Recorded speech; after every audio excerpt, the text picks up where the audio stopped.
The Short Game is listener-supported on Patreon. If you'd like to support the show and join us on our Discord, head to theshortgame.net or patreon.com/theshortgame.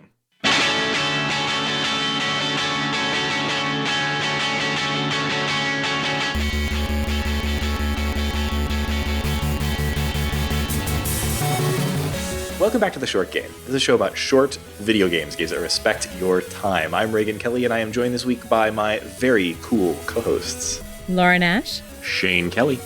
And this week we are talking about the final act, Act 5 of Kentucky Route Zero. So we've been talking about Kentucky Route Zero on and off for a little while now. It felt at first like we were going to become the Kentucky Route Zero podcast for like a good solid month, and so we started taking breaks. So we're finally here at the final act, and this episode of The Short Game, we're going to be discussing the interlude between Acts 4 and 5. That's called Un Pueblo De Nada. Then we're going to be discussing Act 5, the conclusion of Kentucky Route Zero, and we'll also be discussing the secret final act of Kentucky Route Zero, which is called Death of the Hired Man. Epilogue. Yes, all of this is obviously in spoiler territory. If for whatever reason you aren't up to date on the Kentucky Route Zero episodes, I definitely recommend them. I've had a lot of fun playing and talking about this game. Altogether, the whole Kentucky Route Zero thing is about 10 hours, so even if you take the entire thing as a thing, I think it still kind of fits in our wheelhouse as a short game. And that's including interludes. Yeah. Exactly. It just happens to be a short game that we have covered for 5 episodes. Well, considering each time we try to record, it ends up being like 2 hours, I think that's fair. And this is one of the...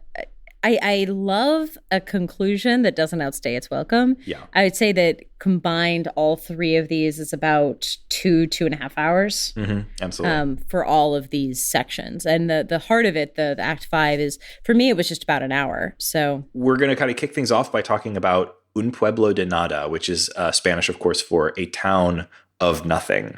One of the more interesting interludes, and I think I'm super glad that I ended up playing Un Pueblo de Nada because I think it's really vital for Act 5.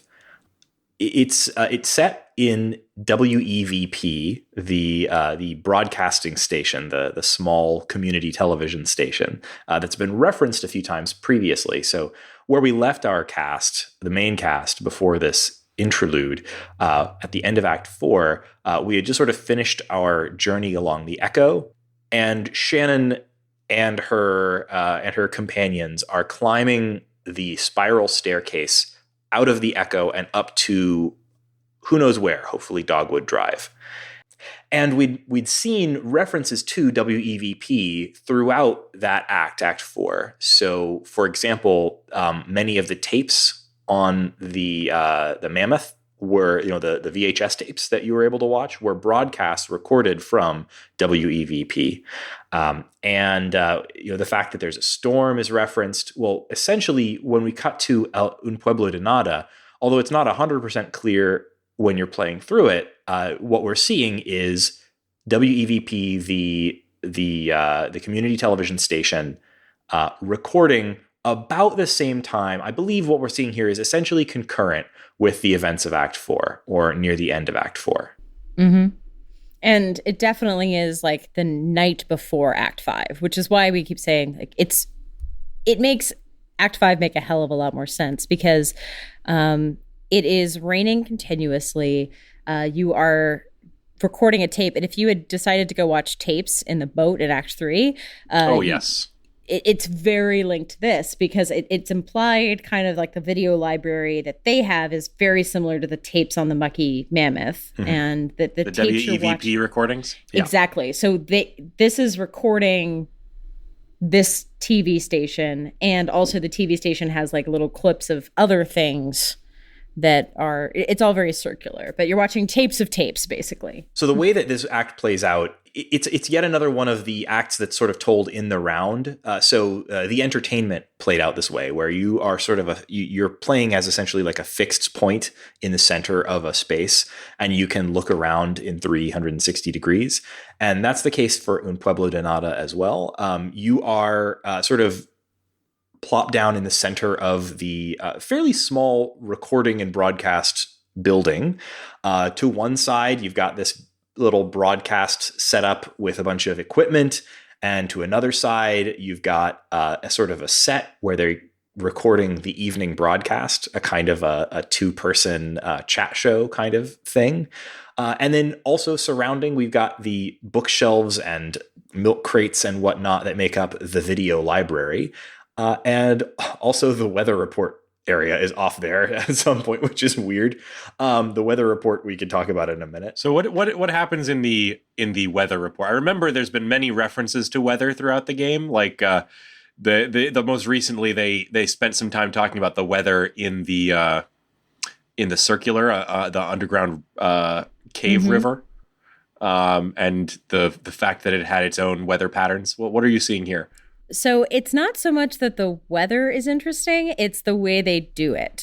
There's some really cool visual spins in this chapter, and the weather report's one of them. So one thing is you're the producer, Emily, in the middle, and you're looking around, and each time you look at something, like little sketches are put on top of them. Like you'll click through a conversation with someone and they're looking at ghosts in a radio, and like little sketches of radios will appear around them, and it's very cool. The other thing that happens is sometimes there's cool stuff that the radio station does, and it's implied that the weather report is just a projector where they're mixing dyes on top of transparencies, so that like the weather report is a printed out transparency with words like flash flood warning, and then he moves it onto a projector and he'll mix weird chemicals to make like a tie-dye effect, and then he'll slide the projector down and remix on top of the next one. So he's just like doing live tie-dye on top of this transparency projector. It's kind of like half actual weather report and half like art project, and it's accompanied by weird Moog music. I like that bit a lot. The sort of main thing that's going on here, of course, though, is that like they're doing the evening broadcast. Emily, the sort of we've seen Emily before. Emily is one of the people who was playing Dungeons and Dragons or whatever in the basement of Equus Oils, and has shown up a few other times. For example, she was in the art gallery interlude, portion. Interlude. But Emily is the producer of the show. She clearly works at WEVP, and the show is an interview between Rita, who's just sort of a friendly person about town who clearly works at the station, and Maya. Maya is an out-of-towner who's come to town to look at the famous dirt mounds or burial mounds. They're referred to different ways in town, because she's an artist who works in earth, and her medium is creating large earthen mounds. And so she's here to kind of check out the local earthen mounds. And we get a lot of background about the town here without learning much about where this town is or what its significance is. That all comes later with Act 5. But like we learn about this town being that it's also a place similar to the places down in the Echo, like the Central Exchange. This is a place that's been sort of abandoned by the power company. This was once a company town, and then the company pulled out, and then there's some legal reason that they have to continue to fund this tiny little television station, this community television station. So it's like a abandoned company town with a literally just falling apart, mostly abandoned community television station that is just sitting here putting out just the most bizarre content in the world. But they say like we're kind of happy in a way. We're sad for the town that we got abandoned, but there's space for our weird art now because there's no one in charge. Yeah, you kind of get the feeling that like this is a weird artists collective of people whose like the most important thing in the world to them is like incredibly low rent video art public access television. And everybody is people are dropping by to give them VHS tapes. People are calling in to tell them like very boring stories live on the air. People are falling asleep in their chairs live during broadcasts. All the while it's just like raining and like the storm is getting really serious, and people are really starting to seem concerned. There's some really great bits in this. Like a lot of Kentucky Route Zero, it doesn't feel like this has exactly a plot other than that people are working hard to keep this broadcast going until finally they can't anymore because of this storm. but like there's some really good bits. The conversation between Maya and Emily, between Maya and Rita about like I guess like earthen mounds and earthen mounds as artwork is a kind of an interesting one. Rita is very excited to show Maya a video that explains the history of the town in a very oblique way. It's all in Spanish. Yeah, it's all in Spanish. There's subtitles though, right? Like I'm not crazy. Like, or did I have to look that up later? I'm not crazy. I didn't see subtitles, but I also was able to translate the Spanish. It's just really hard. So I basically paused reading the English text until after the dialogue had moved because I could not read English and translate Spanish. Oh, you know what I'm thinking of? There's subtitles if you watch the recording on wevp.tv, the website. Yeah, you can go watch. So the shenanigans are going on. You can actually go watch the recording afterwards, which is really cool. Yeah, what's really wild about this is that, like, obviously most of the act is you sort of seeing what's going on just off camera during this broadcast. But if you go to like in your literal actual web browser, you can go to wevp.tv and there's a number of videos there. And one of them is the broadcast. The developers of this cast actors. Yeah, I don't know about you guys. When you told me about this, I tried loading that up in my browser, and all I get is color bars. Oh, no, it clears once you fix. It starts. It eventually starts. If you click around, it'll eventually start. But yeah, it is an actual broadcast with actors cast as these characters. So like it's line for line the same as what happens during the broadcast. It's just, of course, in the interlude, you're seeing everything that's happening around it. But it is also really interesting and weird to see these characters portrayed both with the sort of Kentucky Route Zero faceless art style and with text only versus like a fully acted out thing with actual actors and, actual voices. But yeah, that version, the wevp.tv version, when they cut to the video, it does have the subtitles. And so we learn a lot about the history of the town. Does this town ever get a name? No. Well, it feels relevant to talk about this history anyway. That the town, maybe the Pueblo de Nada, I suppose, the people that inhabit this town are there living on kind of living on the remnants of a previous town that was settled by a bunch of people that moved up from Central America, and they're described as having been experimenters. And when they moved to this town, their first experiment was freeing all the horses, and then they set about trying hundreds of different ways to live. Seems like a sort of experimental approach to utopian community building. Yeah, and I will say this is incredibly easy to miss because you have to either speak Spanish or go watch the thing online because none of this is actually, it's all in a Pueblo Motto, but it's in Spanish. And it's only on this tape. So like this is deep lore drops. Yeah, it's definitely like referenced elsewhere. So like during Act 5, the people of nothing are referenced quite a bit. But it's not as explicit as it is here. Yeah, this is another area where like I think playing and really sort of digging your teeth into in Pueblo de Nada, the interlude, will illuminate a lot of details in Act 5 because it helps. I think a big theme when we get into Act 5 is the idea that like everything is built on a graveyard, right? And the idea that like this town, which is becoming a graveyard itself, is built on the ruins of a town that was there before, and maybe that was built on something else. Is this sort of important theme in Act 5 that it helps to kind of get that sense here? Yeah, but my favorite thing about Un Pueblo de Nada is more signal jamming Weaver nonsense. True. Yes. Yeah. We get some like that. What she cuts into the broadcast during In Pueblo de Nada, right? Weaver has come in so many times in just such tantalizing ways. Like I remember at the very start of all of this, the first truly weird thing was your interaction with Weaver and the television, and ever since then. she's really appeared in the times where they really wanted to crank up the strangeness, but also specifically TV related stuff. Yes. So what's going on with her now? Do we get more definition around Weaver and her relationship to the rest of the story?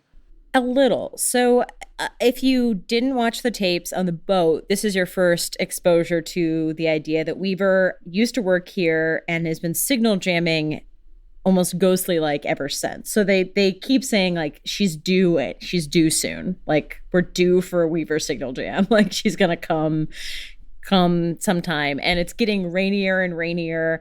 And if you're listening on headphones like I am, you might be getting like lulled into like a, it's sleepy bedtime rain sounds, but it's turned up and it's a little bit, you're like not sure when the whole thing's going to collapse. And Weaver is almost like, the sense of destiny, like something big is happening, Weaver's going to show up. Like, So she shows up, she signal jams, she walks towards the camera. And then I think that's when the station collapses and the power goes out. Like, she is the prophet of that moment. So clarification, no. Really cool atmosphere, yes. Exactly. I don't. Maybe we're getting ahead of ourselves. I don't think it's a spoiler. We're already in talking about this as a whole. So I can say that like one of the things that was maybe not a surprise about the Act 5, about the sort of trilogy of pieces here, Un Pueblo De Nada, Act 5, and its sort of follow-up, is that we don't get much closure about Weaver. I think if anybody's going into the end of Kentucky Route Zero hoping that it's going to sort of like wrap up the mysteries and that there's going to be some sort of explanation for things, no, it's not really how the space that this game is interested in operating in.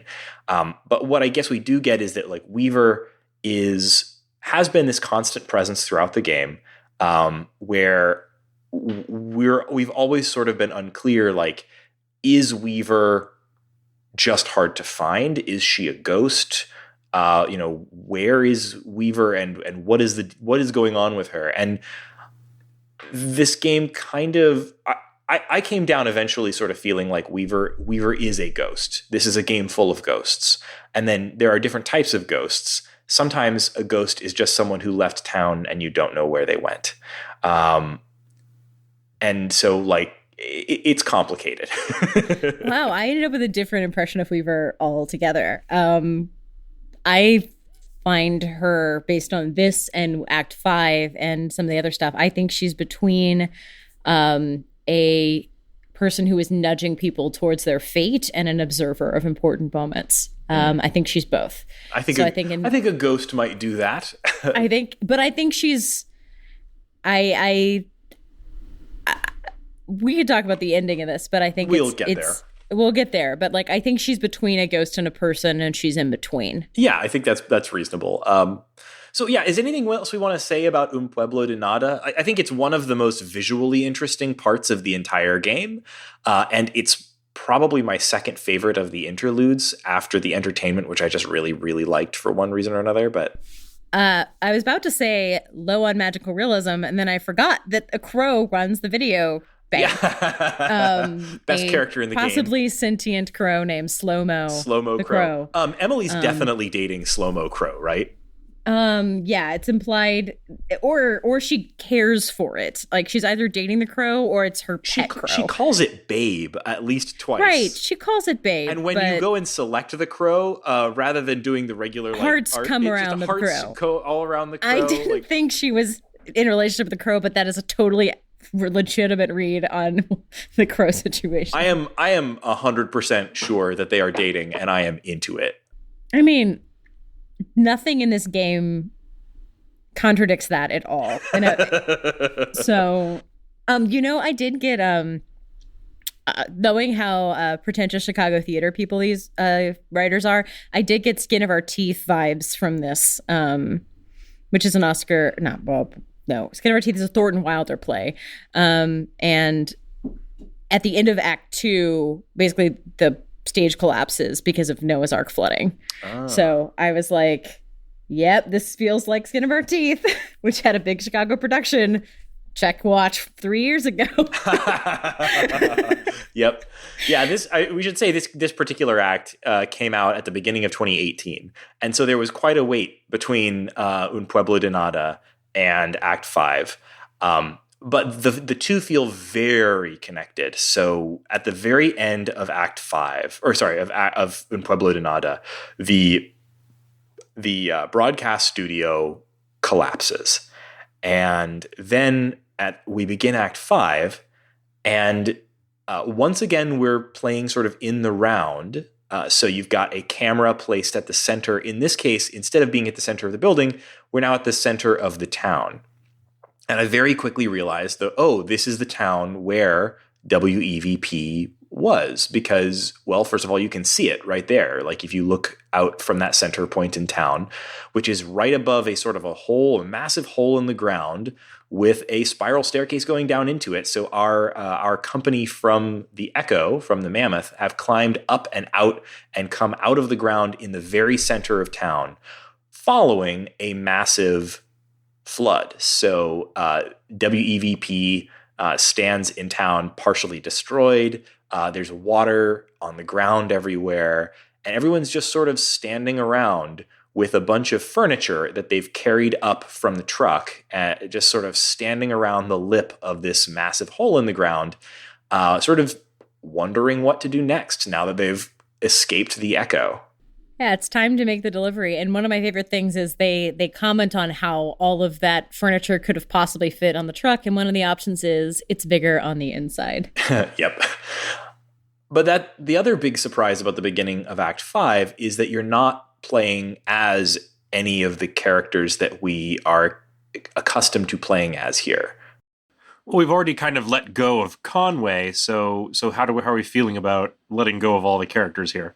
Well, I think that's a really good way to phrase it, because this act is about kind of all of the characters making decisions for themselves and kind of deciding, you're letting them go in one way or the other. You are choosing things that will decide whether they stay in town, whether they go, whether they stay together, whether they drift apart. But you are very much, they're an ensemble now for the first time. Literally every single person you've met, and some people you may have not, have all kind of ended up in this town. And not literally everybody, but like Flora's there, and like all these people you may be peripheral characters, or you realize they all have lived in this town. And you play as this, you actually play like as a firefly cursor that a cat is chasing, and you kind of play as this cat. Yeah. And so you just run around and you can take them in, you drift in and out of their conversations, but you don't feel like you are necessarily, there's no lead anymore. Yeah, you're no longer controlling any character. The cat is at best an observer. And what I do kind of love about it is that it tells the story of basically the day following, right? The day following the emergence out of the Echo. So it starts with a sunrise. The whole game of Kentucky Route Zero took place over one long summer night, right?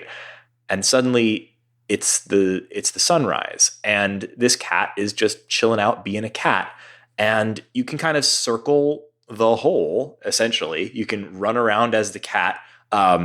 And the entire town is accessible to you, but it sort of feels like this big spiral of land just surrounding this massive hole in the ground which is your point of view.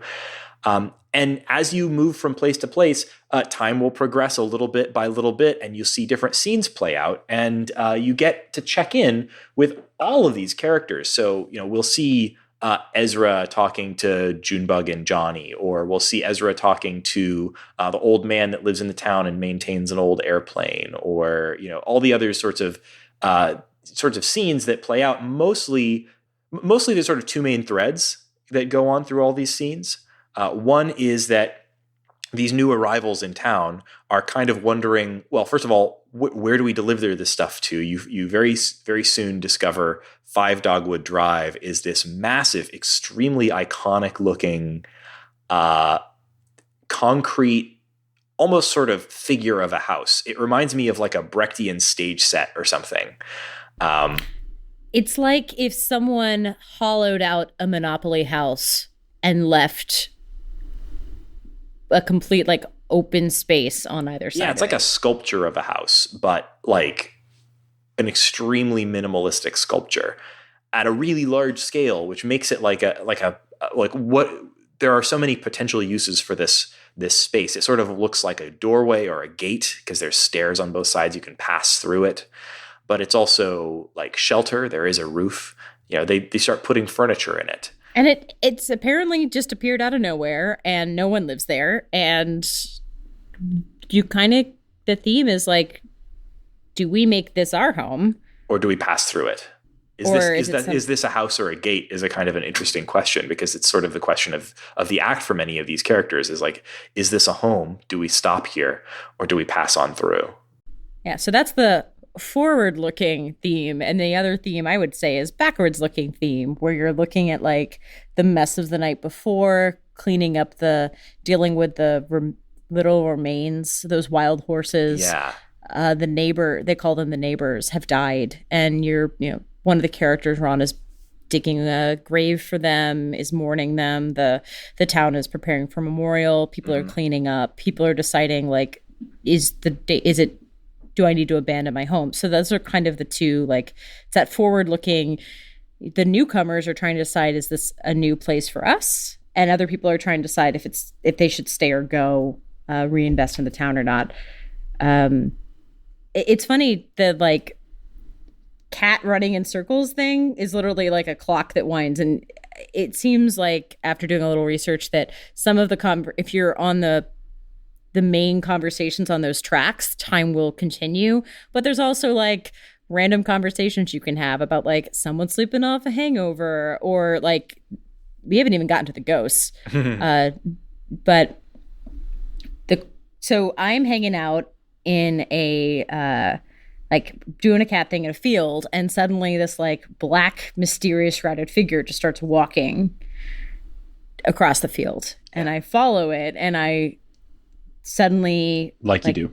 Yeah, like you do. And he goes to a like area of town, and I click the interact button, and my cat jumps into a tire and hides and rests, and then I suddenly get a scene from the past. So you find out this town is literally inhabited by the ghosts of the past. And the first ones I got were those people from Pueblo Nada, that experimental artist colony. But over time, you also see the past versions of people you're talking to. So you can see a conversation where like again, they're all like shrouded figures, but you click on it and it's clear that it's the young version of the people you just talked to who are old now. So this is a town that like the old versions of yourself and the old versions of people of the past are living there and are visible, and you can kind of hang out and see conversations from the past along all this actual plot stuff. It's just like, that was my favorite part of this was just hanging out and looking into the past. It's the idea of like a funeral for horses. It's so much sadder in the game than it seems like it should be on the surface, but it's sad because it's essentially the town burying itself. These horses, they've made reference several times to the fact that like the people of nothing that built this town originally, or built the town that this town stands on top of the ruins of, freed their horses as their first act. And these wild horses have sort of looked over this town for many, many generations of people and horses. And now with all of the horses dead, it's sort of implied that the town is dead too, and they're mourning this version of the town. Exactly. Yeah. And they're preparing to sort of bury it. And most of the decisions that you make in terms of dialogue in this act, there are still some scenes where, even though you are sort of just playing essentially as the cat listening in, you still do get to make some dialogue choices. And most of the choices are about whether these characters are going to stay or go. Because it feels like the ties that have kept these people in this place are now kind of severed. And they either need to find some new way to, Laura said, invest in the town, some new thing that they want to do here, or move on. And everyone is sort of finding their own ways to move on. One of my very favorite lines, and this happens during a conversation between Ron and Clara, two of the people that live in the town. Clara is the theremin player, I think, from the Mammoth. Yeah. Or anyway, she's talking about literally almost everyone you've ever met that has a reason, or not even a reason to be here, has shown up in this town. And Claire's talking about moving on and having a new gig, and one of Ron's dialogue options is, "But with everyone gone, who'll feed these ghosts?" And I was like, I love that line so much, but it is sort of like, this is a place full of these ghosts, and this place is so full of its own history, and with everyone gone, that sort of goes away, right? I don't know. It's a very melancholy ending to a story, and in some ways, it feels pretty disconnected from the story that came before. We don't see what happened to Conway. We don't really hear about Weaver. We don't even really learn much about what Shannon's plans for the future are, or whether this group we get some choices about whether the group of people are going to stay together and stay here in this place, or whether they're all just sort of stopping here for a time and moving on. And some of that is like explicit choices that you make, but mostly it feels a bit more roundabout, like just sort of little lines of dialogue that imply one way or the other. But it also sort of feels like a very fitting conclusion to this story. It's a story of people sort of, I don't know. I'm not sure I could really put my finger on it, but it's for a chapter, an act that feels so different from all the others. There are a bunch of callbacks, and it's not just like people who have been talking about, like, for example, Johnny and Junebug. You get to decide whether you are going to keep touring with Ezra, where you're going to are you going to create a performance space here and turn the old church into a performance space. You can ask about acoustics. You can decide whether to try to keep finding a new place elsewhere or make this one work. But also just explicit callbacks. There was a paper boat that I let sail earlier, and the paper boat's just in the water. The biggest one for me was the D20. There's a moment where where Shannon gets to give the D20 to the trio that was playing D&D, and it felt a little bit like a circular timeline thing to me. There's certain things about the game. Yeah, there's certain things about this that made me think that perhaps there's something about this timeline that is circular. So they get the D20 that later they are using and then lose in Act 1. Or maybe they're future ghosts. Right. And there's other things about it, but the game is very concerned with circles and circular things being circular. Like the menu is circular. This act and several of the preceding ones kind of take place in a circular perspective. There's definitely a sort of a feel of a cycle or circular nature to things going on through these, much more so than at the beginning too. And knowing that we have to talk about the memorial, I will say that the biggest circular thing and the biggest callback is Weaver. The very last thing in the game, Weaver sitting on the steps of your house. Yeah. They not even comment out on, by the way. You just walk past her and she's sitting there. No. I was at first I wasn't sure. I took a screenshot because I was I can't tell if that's Weaver. I had to take a screenshot and zoom in on it later, but there she was sitting on the steps with Shannon as the game ends. It's a beautiful act, and it's really I don't know if I have as much to say about it as I did about some of the previous ones.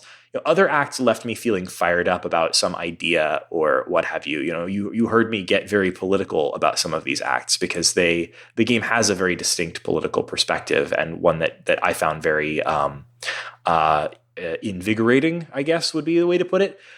This particular act, I left it mostly sort of feeling, I think, in a way like the characters did, ready to set down a sort of a burden and walk away from a thing.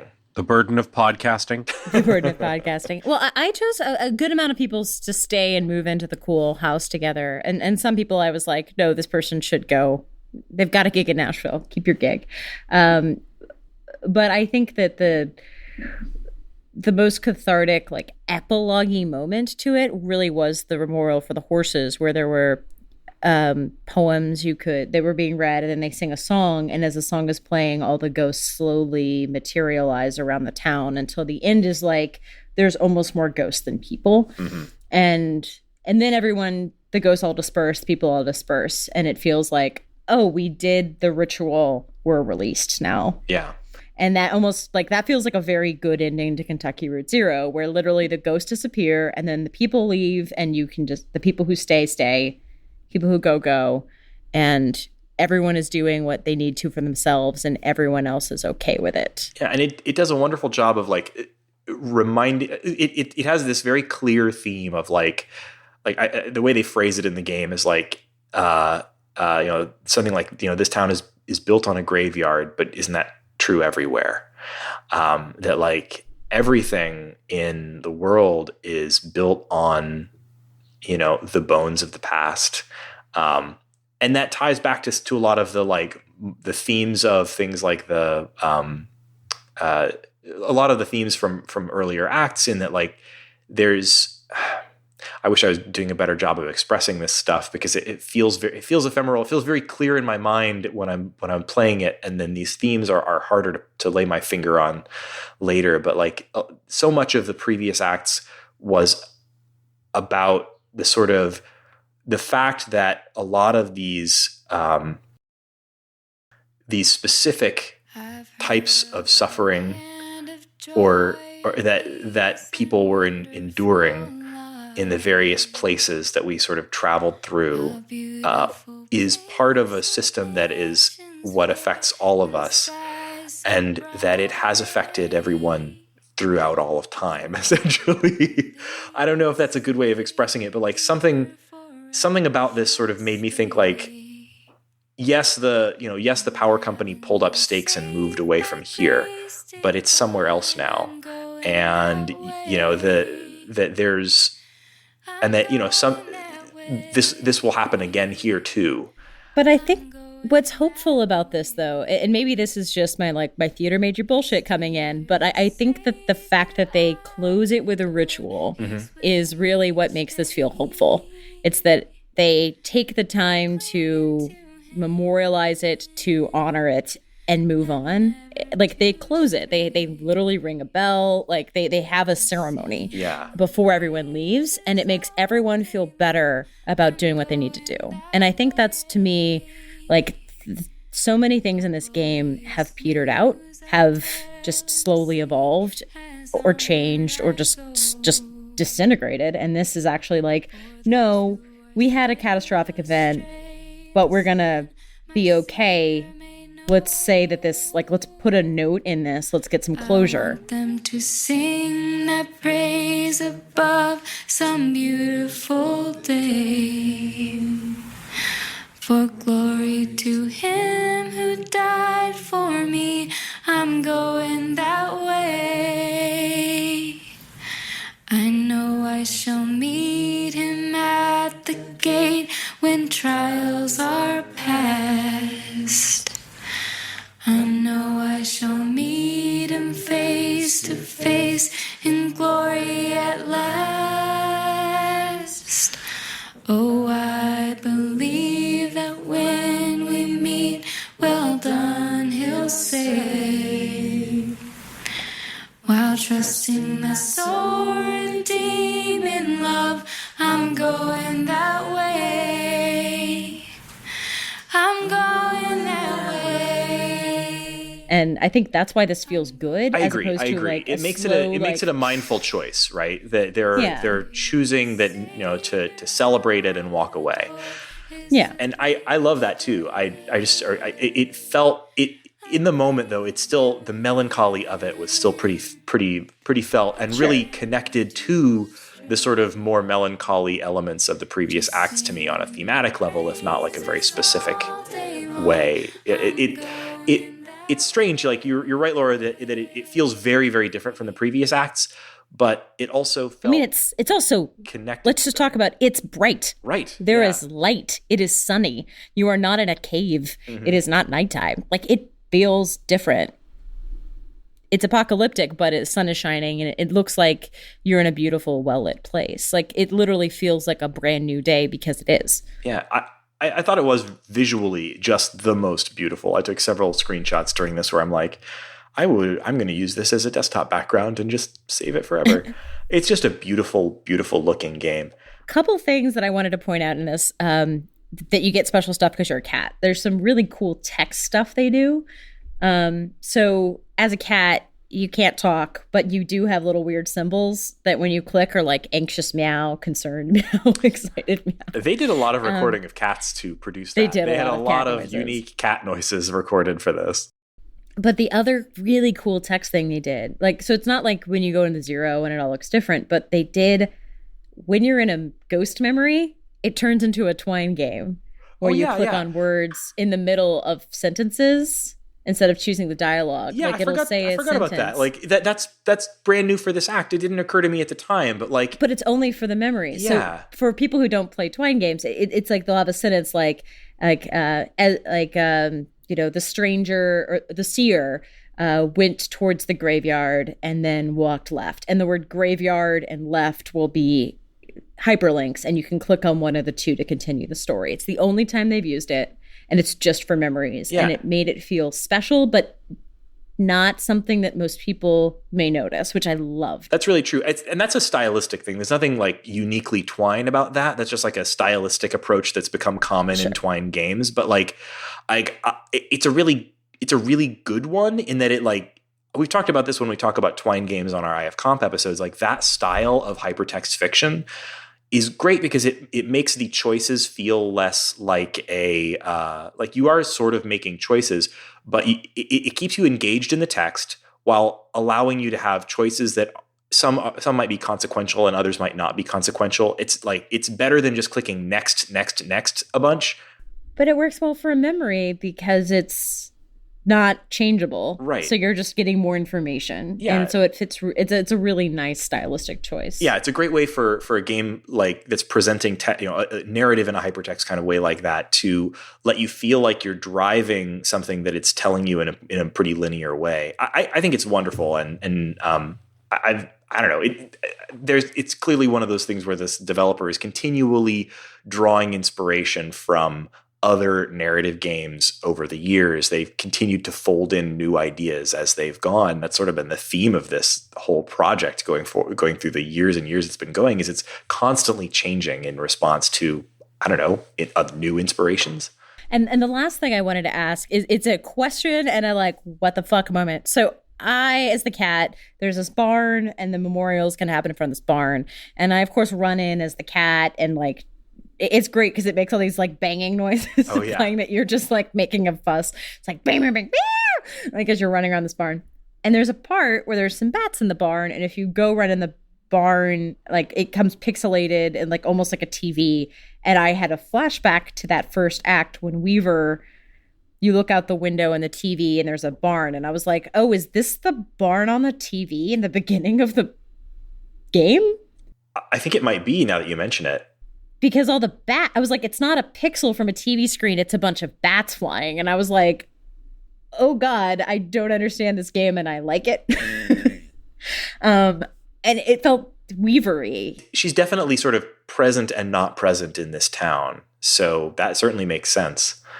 I don't know. I like that. That's really, yeah. It is full of callbacks to previous acts. And if you're looking for them, they're all over the place in this act. So did you have people stay in the town? Mostly no. It felt to me like this was a transitional place, this town is through, and it feels a little bit like this is one more step on a journey that these people aren't done with yet. Shannon is not coming home to this place.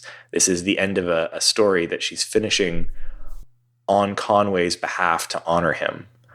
But it's not her final place. And I felt the same way about Johnny and Junebug. They're touring musicians, man. And Ezra too, he needs family, but they don't need to stay here. And I also, I don't know, I felt like this wasn't a coming home. This was passing through for me. But maybe you guys felt differently about it. And I think it's open to either. I mean, I made it the new home base for people. I was like, just because you're gonna like set up a thing here doesn't mean you're stuck here. Mhm. But like, I think a lot of people were like, oh yeah, I can have a new home, but I don't have to. I can take a plane out. Mhm. Something I think is kind of interesting about this is that you effectively are choosing for everybody whether they're staying or going. But the ways that you choose are extremely subtle for that sort of thing. Like it's all just lines of dialogue that they're not even saying like, we should definitely stay. It's more like, well, if we did stay, we could do this. Or, well, we have maybe if we left, we could do this other thing. So, in none of those cases are you really being definitive. Although based on your decisions, I think you get slightly different lineups of people sitting at 5 Dogwood Drive and, different arrangements. But even if you make a bunch of choices in this, you can kind of see it either way at the very end, which I kind of appreciated because it made me not worry about like, well, am I sending these people to the right place? You were just making decisions about what you thought they thought about leaving, not even necessarily deciding for them.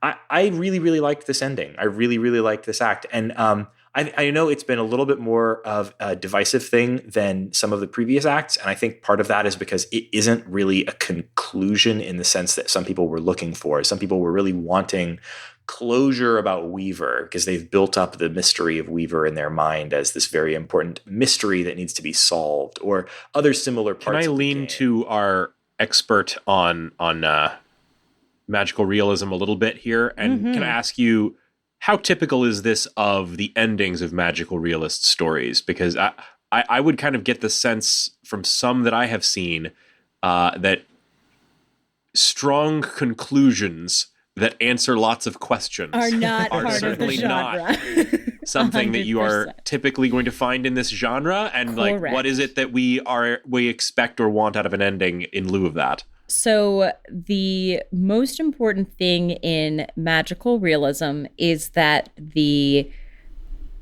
changes that the magic have wrought get to run their course, and people are different. It does not, by its nature, explain the magic.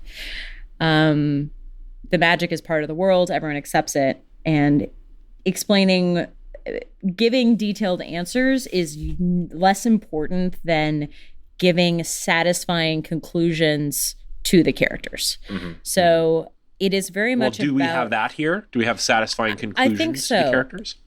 Magic realism tends to end in whimpers. Mm-hmm. There's usually a bang 20 minutes before the ending, and then it sees it through, and it doesn't end on the like high point. It ends like it has a lot of epilogues. It likes to have like denouements. It likes to talk about people going off or starting a new journey or just deciding to stay where they are because they're happy now. Yeah. But like it doesn't really.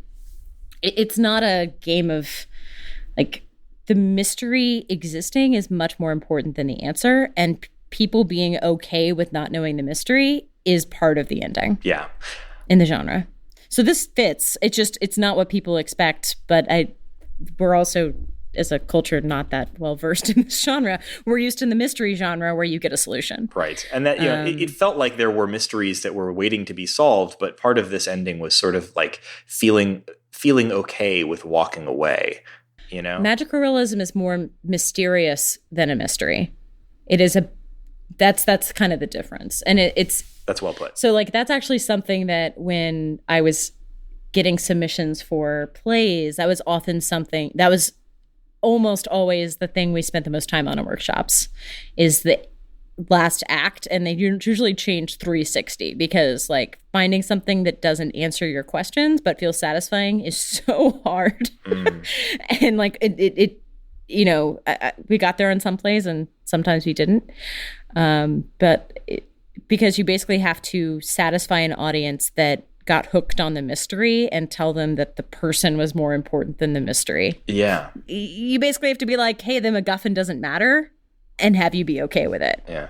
So speaking of tricky. of satisfying conclusions, multiple endings, multiple denouements, like I think I'm the only one of the three of us that played the final act, the sort of hidden final interlude Death of the The Hired epilogue. Man. Yeah. Yeah, I'm saving it. Yeah. But I'd love to know about That's it. fine. And hopefully I won't be spoiling it too much for the two of you, but I thought I'd talk about it here a little bit because I thought it was really interesting. I think of it as a little bit like a sort of after credits sequence, right? We got a real proper ending in the ending of Act 5. And depending on how you played throughout Acts 1 through 5, you may or may not even see the option to play Death of a Hired Man. The prerequisite is that you have to have interacted with Carrington during the games. And Carrington, if you don't recall, is the play director who shows up in Act 1. And then, depending on how you play, can show up several more times. And he is sort of in the background as a side character preparing for a theater production, an experimental theater production. Not really related to what's going on with the main characters in the game, just something that's happening in the background, although he's referenced a few places. So the final act, first of all, if you don't see the option to play it, what you have to do is you have to go and restart Act 1, play as far as when you get the option to leave the Equisoils for the first time, and then immediately double back, because then you'll encounter Carrington at Equisoils. This is something I didn't do when I first played Act 1, so I had no interaction whatsoever with Carrington in my playthrough. Now, I am probably not going to take the opportunity to go replay through every single act, but it did feel pretty satisfying to double back, have that very first initial conversation with Carrington, which I had missed out on the first time through, and then jump into Death of the Hired Man, which it takes place back in the Lower Depths pub, the same setting of the entertainment, and these two felt very similar to me in a way. The camera in Death of a Hired Man is focused on a television the whole time. So there's this small old television that's mostly static, and you've got the option to tune through several dials, through several channels on the television. And they are showing loops of really boring television. So there's some infomercials, there's like a fishing show or something. There's one channel in the UHF bands that is literally just an extended shot of the moon that just stares at the moon the entire time. And then what's taking place in the background, you're hearing the dialogue of Carrington and the proprietor of the Lower Depths pub, whose name is escaping me at the moment, the bartender there. And they're talking about Carrington's failed production. So Carrington was trying to put on a play, an experimental play based on Robert Frost's lengthy poem, The Death of the Hired Man. And The Death of the Hired Man, if you haven't read it in many years, or maybe never, it's a long poem that I had read in high school, but I hadn't read it recently. And so I went back and read it after playing through The Death of the Hired Man. And I'm glad I did it in that order. But the short version of that is that the poem is mostly a dialogue between a farmer and his wife. The wife is telling the farmer that a man that previously had worked for them had come back to stay, and that he didn't seem well, and he didn't seem like himself, and a key, and that he's come back saying he was going to help them with the next harvest, but it's not even time for the harvest yet, and he didn't seem like he was in the right health to do it.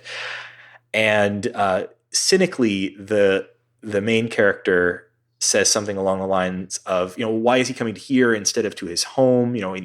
It's kind of implied that he doesn't have a home, even though he has relatives. That in a way that this former employee feels that this farm is his home, and the wife thinks that he's come there to die. And a very key line from the middle that I think is very striking is something like, "Home is where, when you have to go there, they have to take you in." So that's sort of the theme of the poem. It's themes of home and belonging, and of labor and death and dignity in labor and death, and all of those themes that relate very much to the rest of Kentucky Route Zero. Well, what's sort of very interesting about Carrington's dialogue here is that Carrington comes into the bar and has a conversation with the bartender about his itinerant janitor that is. First of all, Carrington starts by talking about what a failure his play was. Not only did they lose their venue, He lost his cast. No audience showed up. Nothing happened. The entire play was a complete loss. Nothing. The complete failure.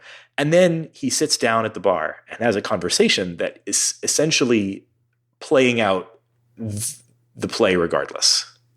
Sort of unwittingly playing the play himself in a conversation that draws a bunch of dialogue, theoretically unwittingly draws dialogue directly from the poem. And it's really nicely done. One touch about it that I really thought was cool was that you have, your only interaction, this dialogue plays out like the entertainment. The dialogue will play out regardless of whether you're clicking through it or not. Occasionally the characters will mention something about the TV, and their dialogue will reference whatever it is you've chosen to put on the TV. There's a bit at the end of the poem where the wife talks about sitting and staring at the moon. And at that moment in the play, or in the act, I happened to be tuned into the channel that showed the moon. And it's sort of perfectly lined up. There's a lot about this that just is a really, really cool, it feels like a good experimental theater version of Death of the Hired Man that is happening by accident, which is brilliant. Anyway, I love when this game goes full theater nerd, right? And this is one of two places where this game is like explicitly doing a play, and I love it. It ties back in terms of theme somewhat to the original, to the rest of the piece. It doesn't feel completely as tied to the earlier acts as Act 5 did, but it still really is a nice sort of thing to leave you with. So I would absolutely recommend taking the time, even if you didn't interact much with Carrington or at all with Carrington, go ahead and boot up Act 1, take whatever actions are required to interact with Carrington at least once, and then go back and play Death of the Hired Man. And I think it's a really nice thing. And then after you play it, go read the poem. It's a lovely poem. I guess that's all there is to say about it. So let's take a minute and look back at the entirety of this thing and tell our listeners, do you recommend it? That was boring. Don't play this. I'm joking. Of course, this is I think it's a landmark game. I mean, we're like the last people in the world to say so. So, hot scoop from the short game. You heard it here first, folks. Kentucky Route Zero, this, almost decade-long project. It's good. I think sometimes we can forget how much fun it is to play an important game. Yeah. And I think that is something that, we talk about these depressing themes, and it is a tragedy, but honestly, games are often considered seminal because they're good to play. So if you somehow listened to all of our series games and didn't play it, please play it. Just talking about it is, if you played, let's say, up to Act 3 or something and you haven't gone back, this is, it sticks a landing that is not what I would have necessarily expected, but the landing that it sticks, it really sticks. Yeah. I think it's one of the things I'm most glad to have played. And it's also one of the most theatrical and literary experiences I've ever had with a game, and I cannot recommend it enough. And I don't know if I have much else to say in terms of conclusion. I've said a lot of my piece about this game in conversation about the earlier acts, but great stuff. I guess it's really I feel a bit like I did at the end of Act 5, which is now I'm sort of walking away from something, but there it is. No, it's been a real pleasure to explore this thing in such great depth with you guys. This is a game that really bears more analysis than pretty much anything else we've ever played, which is why we have devoted so many episodes to it. Do you think that this is a game, if we can find more gargantuan, lovingly created literary works of games that we would want to continue to dive in this direction with the show? Where would we find that? I mean, hey, listeners. I feel like there's probably more in the Eye of Comp community. Yeah. I mean, we did go back and play Counterfeit Monkey, so I'm sure there's more. I mean, let us know, listeners, what games you think measure up to this, because I would love to find them. I personally leave this in somewhat of the mood for an action-packed button masher. Yep. Me too. Me too. I'm ready to. I'm right now. I'm playing through The Witness. I'm really enjoying that. It's or not The Witness. Jeez. Right now I'm playing through. Button The Master, Messenger. The Witness. I've been mixing those titles up quite a bit recently. The Messenger and The Witness. I don't know why those are. Anyway, very different games. I'm playing through The Messenger and really enjoying that. I like some jumpy slashy stuff. Sometimes to have something to go back to that isn't quite so heavy, but. I don't know. I had such a lovely time with this, and I don't know what else to say in terms of conclusion other than, hope you guys out there are doing well and hanging in there during these interesting times. I guess with that, listeners, thank you so much for joining us on this 5th act episode of the Kentucky Route Zero podcast. You can find us on the internet at www.theshortgame.net. Where you'll find a contact form. That's where you can get in touch with us, or you can email us at info@theshortgame.net, or you can find us on Twitter @_shortgame. You can also find us on Patreon. Of course, you go to patreon.com/theshortgame. That's the best way to support the show. And every patron through Patreon also gets instant access to our Discord, which is the best way to chat with us about the show and chat with us about the games that you're playing, the games that we're playing. We still have an active community on there talking about things like Animal Crossing and just chit-chatting about what happens to be going on in our lives. It's a great place to suggest games as well if you want to let us know what you think we ought to be playing. And of course, you can find me on Twitter. I'm Reagan, @Reagan, KRAYGANK. Laura, where can people find you? You can find me on Twitter @Laura J. Nash. And Shane, where can people find you? I'm also on Twitter @8bitshane. And listeners, thank you so much for listening to The Short Game.